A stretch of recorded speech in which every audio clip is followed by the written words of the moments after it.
Hi, NCRT Grade 11, Chapter 4, Chemical Bonding உடைய book back questions பார்த்துட்டு இருக்கோம். Question number 4.32, distinguish between a sigma and a pi bond. ரெண்டுக்கு ஒரு பெரிய differentiation கேட்டிருக்காங்க. ஸோ சிக்மா பாண்ட் இந்த லெஃப்ட் சைடில் நான் எழுதியிருக்கேன் அண்ட் பை பாண்ட் நமக்கு ரைட் சைடில் இருக்குது. ஸோ சிக்மா பாண்ட் சார் எப்படி இருக்கும்? Formed by end to end overlap or அதை நம்ம என்ன சொல்லுவோம்? எண்ட் டு எண்ட் சொல்லலாம், அப்படி இல்லைனா ஃபார்ம்டு பை ஆக்சியல் ஓவர்லேப்பிங் அப்படின்னு சொல்லலாம். ஃபார்ம்டு பை இது பாருங்கள் லேட்ரல் ஓவர்லேப் அப்படின்னு போட்டிருக்காங்க.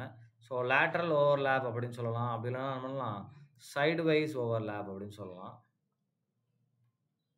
சைடு வைஸ் ஓவர்லேப்பிங்லாம் நமக்கு ஃபார்ம் ஆகும். நெக்ஸ்ட்டு பாருங்கள், sigma bonds are stronger than pi bond and pi bond நமக்கு எப்படி இருக்கும்? வீக்கர் பாண்டாக இருக்கும். ஸோ காரணம் என்ன? ஏன்னா இது வந்து ஆக்சுவல் ஓவர்லேப் ரொம்ப ஸ்ட்ராங்காக இருக்கும், அது சைடு வைஸ் வந்து ரொம்ப வீக்காக தான் இருக்கும். ரைட். அடுத்து பார்த்தீங்கன்னா ஆர்பிட்டால்ஸ் இன்வால்வ் இந்த overlapping are SS SP and PP. So இந்த ஆர்பிட்டால்ஸ் ஓவர்லேப்பிங்லாம் நமக்கு எப்படி இருக்கும்? பை பாண்ட் சிக்மா பாண்ட்ஸை ஃபார்ம் பண்ணும். அண்ட் பை பாண்ட்ஸ் நமக்கு எப்போவுமே எப்படி ஃபார்ம் ஆகும்னா பிபி ஆர்பிட்டால்ஸ் ஓவர்லேப் ஆகிறது மூலமாக பை பாண்ட் ஃபார்ம் ஆகும். நீங்கள் எஸ் ஆர்பிட்டாலில் பை பாண்ட் ஓவர்லேப்பிங்கை கொண்டே வர முடியாது. ஏன் அப்படின்னா எஸ் ஆர்பிட்டால்ஸ் எல்லாத்துலேயுமே நமக்கு என்ன இருக்குன்னா இட் இஸ் ஸ்பெரிக்கலி சிமெட்ரிக்கல். அப்போ அதுக்கு என்ன இருக்காது? நமக்கு எல்லாம் எந்த ஆக்சியலில் வந்து நீங்கள் பிரின்சிபலாக எடுத்தாலும் அதில் அடாப்ட் ஆயிரும். ரைட்.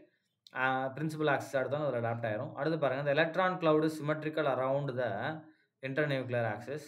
ஸோ எலக்ட்ரான் கிளவுட் எப்படி இருக்கும்? நமக்கு சிமெட்ரிக்கலாக இருக்கும், ஒரே மாதிரி இருக்கும். இதில் இன்டர்நியூக்ளியர் ஆக்சிஸ்லேருந்து பார்க்கும்போது. ஸோ இங்கே எலக்ட்ரான் கிளவுட் எப்படி இருக்காது? நமக்கு சிமெட்ரிக்கலாக இருக்காது. அடுத்து பாருங்கள், free rotation is possible in case of sigma bond. சிக்மா பாண்டில் நமக்கு ஃப்ரீ ரொட்டேஷன் இருக்கும். காரணம் இப்போ சி பாண்டு சி போடுறோம் இல்லையா? அப்போ சிக்மா பாண்டு இந்த பாண்டை என்ன பண்ண முடியாது? ரொட்டேட் பண்ண முடியும், ஃப்ரீ ரொட்டேஷன் இருக்கும். ஆனால் பை பாண்டில் நமக்கு என்ன வராது? ஃப்ரீ ரொட்டேஷன் இருக்காது. காரணம் சிக்மா பாண்டில் நமக்கு ஆர்பிட்டால்ஸ் இப்படி ஓவர்லேப் ஆகும். ஸோ இந்த ஆக்சிஸ் மூலமாக நம்ம என்ன பண்ணலாம்? அதை ஃப்ரீயாக ரொட்டேட் பண்ணலாம். ஆனால் பை பாண்டை பொறுத்த வரைக்கும் நமக்கு என்ன ஆகும்னா சிக்மா பாண்ட் எப்படி ஃபார்ம் ஆகுது அப்படின்னா பை பாண்ட் நமக்கு என்ன ஆயிரும்? இந்த மாதிரி ஓவர்லேப்பிங்கில் இருக்கும். ஸோ நான் இப்போ இதை அப்படி நான் ஃப்ரீ ரொட்டேஷன் பண்ணோம்னா இந்த இடம் என்ன நமக்கு பிரேக் ஆயிரும். ஸோ அப்போ ஃப்ரீ ரொட்டேஷன் நமக்கு என்ன இருக்காது? பாசிபிளாக இருக்காது. ரைட். ஸோ இதுதான் சிக்மா அண்ட் பை பாண்டோட டிஸ்டிங்விஷன். நெக்ஸ்ட் கொஸ்டினை நம்ம அடுத்த வீடியோவில் பார்ப்போம். தேங்க்யூ.